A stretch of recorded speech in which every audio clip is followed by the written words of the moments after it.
Reflection की क्रिया होगी ही नहीं।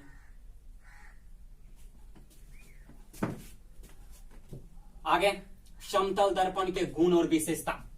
यदि परिभाषा हम जानते हैं तो उसमें कुछ न कुछ गुण भी है, उसके गुण को जाने। इसका परावर्तक सतह समतल होता है। फोटो में दिखाया गया परावर्तक सतह।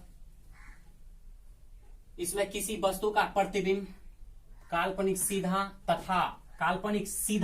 तथा वस्तु के आकार के बराबर H1 बराबर H2। किसी भी समतल दर्पण में यदि 5 सेंटीमीटर का वस्तु है तो उसका प्रतिबिंब भी 5 सेंटीमीटर का ही बनेगा, याद रखना। समतल दर्पण में किसी वस्तु का प्रतिबिंब काल्पनिक सीधा और वस्तु का आकार से बराबर होता है। नंबर 3, इसमें वस्तु दूरी तथा प्रतिबिंब दूरी हमेशा बराबर होता है। यदि कोई वस्तु दर्पण से 5 सेंटीमीटर की दूरी पर रखी हुई है तो उसका प्रतिबिंब 5 सेंटीमीटर दूर पर ही बनेगा। समझ रहे हो कि नहीं समझ रहे हो? किसी समतल दर्पण से 10 सेंटीमीटर की दूरी पर बैठा है तो उसका प्रतिबिंब भी 10 सेंटीमीटर की दूरी पर ही बनेगा। Any doubt? आगे, इसकी आवर्धन क्षमता +1 होती है।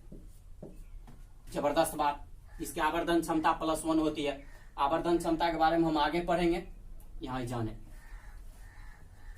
यदि हम किसी भी दर्पण का परिभाषा जान लिए, गुण और विशेषता जान लिए, तब हमने दैनिक जीवन में उसका उपयोग किया है वो देखेंगे। समतल दर्पण के उपयोग को बतावें।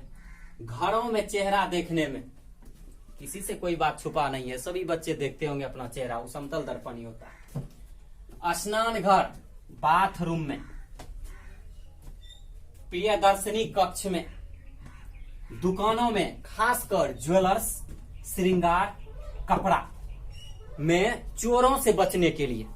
सभी गए होंगे ज्वेलरी की दुकान, उसमें जो लगा होता है सब समतल दर्पण होता है, चोरों से बचने के लिए। दुकानदार उधर भी देख रहा, तुम चारों बगल दर्पण लगल, तुम किधरों से सामान चुरा रहे हो, तुम्हारा प्रतिबिंब देख सकता है।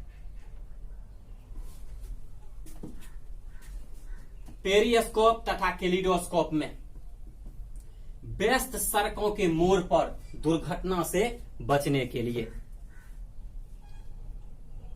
व्यस्त सड़कों के मोड़ पर दुर्घटना से यदि दो समतल दर्पण एक दूसरे के समांतर हो तो उसमें अनंत प्रतिबिंब बनेगा, याद रखना, बहुत इंपॉर्टेंट चीज है। यदि दो समतल दर्पण एक दूसरे के साथ थीटा कोण पर झुका हो तो उसमें कुल प्रतिबिंब की संख्या 360 डिग्री बटे थीटा बनेगा। केस फर्स्ट, यदि 360 डिग्री बटे थीटा सम संख्या हो तो उसमें बनने कुल प्रतिबिंब की संख्या n बराबर 360 डिग्री बटे थीटा घटो 1 होगा। समझ में आ रहा है? इस पर हम नंबरिकल एक होती है। यदि दो समतल दर्पण 20 डिग्री के कोण पर झुका हो तो कितना प्रतिबिंब बनेगा? तो थीटा बराबर 20 डिग्री, तो 360 डिग्री बटे थीटा, 360 डिग्री बटे 20 काटेगा 18। 18 कौन संख्या है? सम संख्या है, तो इसीलिए प्रतिबिंब की कुल संख्या कितना हो जाएगा? 360 डिग्री बटे थीटा घटो 1, इसका वैल्यू कितना है? 18। 18 में से घटा दे कितना हो जाएगा? 17। बोरिंग नहीं हो रहा कोई? गौर से समझते जाओ। केस सेकंड, यदि 360 डिग्री बटे थीटा विषम संख्या हो तो प्रतिबिंब की संख्या 360 डिग्री बटे थीटा होगा। याद रखना प्यारे बच्चों, बहुत कामयाब हो गए।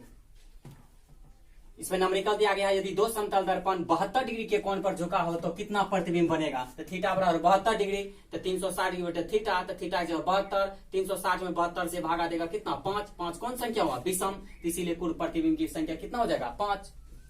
केस थर्ड, यदि 360 डिग्री थीटा भिन्न संख्या हो तो इस स्थिति में प्राप्त प्रतिबिंब प्राप्त भिन्न को दशमलव में बदलने पर प्राप्त पूर्णांक में 1 जोड़ दिया जाता है जो कुल प्रतिबिंब की संख्या होता है। फिर से समझ लो, 360 डिग्री बटे थीटा यदि भिन्न संख्या हो या कोई दशमलव में आवे तो पूर्णांक या पूर्णांश जो संपूर्ण संख्या होगा उसमें 1 यदि आप जोड़ देते हो तो वही आपका कौन सी संख्या होता है? वही आपके प्रतिबिंब का संख्या होता है। जैसे हम एक नंबरिकल में देके समझाया भी है।